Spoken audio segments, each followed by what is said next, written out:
Hello guys, welcome back to our channel. और आ चुके हैं हम एक और नई वीडियो के साथ। तो आज की वीडियो में हम जानेंगे रामायण में रावण की मृत्यु के बाद उनकी पत्नी मंदोदरी का क्या हुआ। जी हाँ दोस्तों, रावण की पत्नी जो थी मंदोदरी, उसका क्या हुआ रावण की मृत्यु के बाद जब राम जी से उनका युद्ध हुआ। तो चलिए जानते हैं गाइस आज के अपनी वीडियो में और बताते हैं हम आपको इसके बारे में। रामायण के कई ऐसे पात्र हैं जिनके जीवन से जुड़ी बातें आज भी रहस्य हैं। इनमें से एक चरित्र रावण की पत्नी का है, जिसके बारे में कई रोचक तथ्य मिलते हैं। तो आइए जानें रावण की मृत्यु के बाद में उनके जीवन के बारे में। हिंदू महाकाव्य रामायण के अनुसार लंका रावण की रानी के रूप में मंदोदरी को वर्णित किया जाता है। रामायण में उन्हें सुंदर, पवित्र और पतिव्रता स्त्री के रूप में दिखाया गया है और उन्हें रामायण काल की सबसे सुंदर पंचकन्याओं से रूप में से जाना जाता है। और मान्यता है कि उनके नाम से कई बाधाएं दूर होती हैं। तो आइए जानें रावण की मृत्यु के बाद मंदोदरी के जीवन के बारे में, कुछ प्रचलित कथाओं के बारे में। कौन थी मंदोदरी? जी हाँ दोस्तों, मंदोदरी असुरों के राजा मायासुर और अप्सरा हेमा की बेटी थी। मंदोदरी उस समय की सबसे सुंदर और गुणवती स्त्री थी। इसी वजह से लंकापति रावण ने उसे विवाह किया और वो लंका की पटरानी बनी। मंदोदरी के दो पुत्र को मेघनाद और अक्षयकुमार कहते हैं। हालांकि कुछ पौराणिक कथाओं में माता सीता को भी मंदोदरी की पुत्री के रूप में वर्णित किया जाता है। मंदोदरी को एक पतिव्रता स्त्री के रूप में याद किया जाता है और अपने पति रावण के लाख दोषों के बावजूद मंदोदरी उनसे प्रेम करती थी और उन्हें अपना सर्वस्व मानती थी। ये नहीं, मंदोदरी रावण को हमेशा सन्मार्ग पर चलने पर सलाह देती थी। रामायण में रावण के प्रति उसके प्रेम और निष्ठा के वर्णन मिलता है। रावण की मृत्यु के बाद मंदोदरी का क्या हुआ?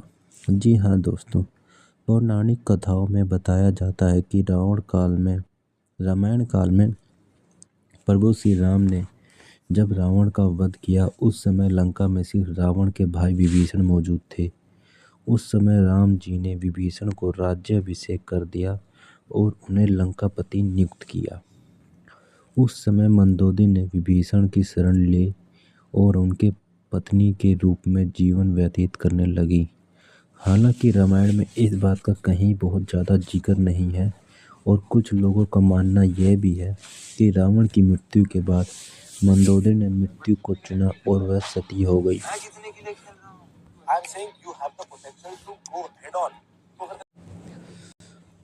रावण की मृत्यु के बाद मंदोदरी के जीवन से जुड़े कुछ अन्य तथ्य जो कि यह बताते हैं कि एक पौराणिक कथा में इस बात का जिक्र मिलता है कि रावण की मृत्यु के बाद राम ने मंदोदरी को सांत्वना दी और उन्हें रानी और उनके पति की विधवा के रूप में उनके कर्तव्य याद दिलाए। इसके साथ ही उन्होंने लंका के नए राजा की पटरानी बनने की सलाह भी दी, लेकिन मंदोदरी ने विधवा का ही जीवन स्वीकार किया और आध्यात्मिकता से डूब गई। मंदोदरी ने अपने आगे का जीवन धार्मिक प्रथाओं के लिए समर्पित कर दिया। हालांकि इसका भी कोई ठोस प्रमाण नहीं मिलता है और इस तथ्य पर आधारित है कि मंदोदरी एक धर्मपरायण स्त्री थी और शायद इसी वजह से रावण की मृत्यु के बाद उसने ऐसे जीवन को अपनाया होगा। तो ये थी गाइस आज की हमारी वीडियो, जिसमें हमने जाना कि रावण की मृत्यु के बाद उसकी पत्नी ने क्या विभीषण से शादी की थी या सती को अपनाया था, सती रूप को। तो हमने जाना कि एक कथा में ये भी है कि मानते हैं कि रावण की मृत्यु के बाद जब विभीषण को राज्याभिषेक हुआ तो मंदोदरी ने उनकी शरण ली। पर एक कथा में हमें ये भी पता चलता है कि ये मंदोदरी ने उनकी शरण नहीं ली और सती होने का फैसला किया। तो उम्मीद करता हूँ गाइस आपको पता होगा कि मंदोदरी ने क्या किया।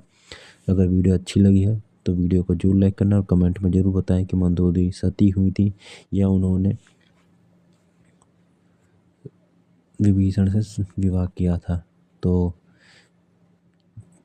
बताएं ज़रूर कमेंट में, और चैनल को नए हैं तो चैनल को सब्सक्राइब भी कर लें ताकि ऐसी ही आने वाली वीडियो की नोटिफिकेशन आप सभी को मिलती है। तो मिलते हैं नेक्स्ट वीडियो में।